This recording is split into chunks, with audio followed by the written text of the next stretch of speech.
Pasok na ako.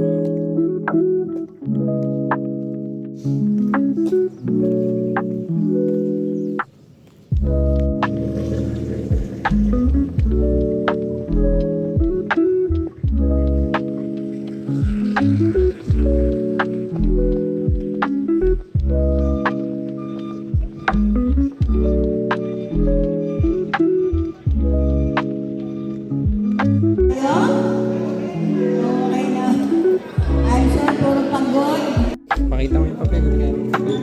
Ayan, pupunta kami sa session hall. Ibigay namin yung mga papers.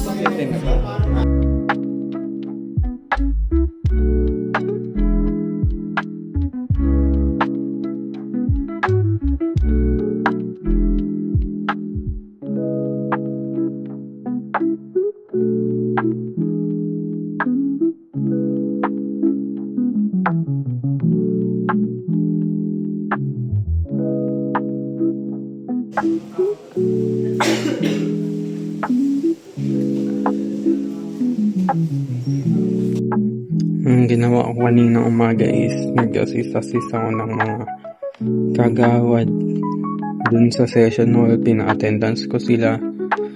Yung iba inabutan ko ng mic. Tapos nung hapon na nag-encode ako, hiniwalay ko yung 2023, 2024, 2025 na sa endorsement certification ata yun. Hiniwalay ko silang file. Tapos ginawa ko yung parking attendant ID. Yun lang.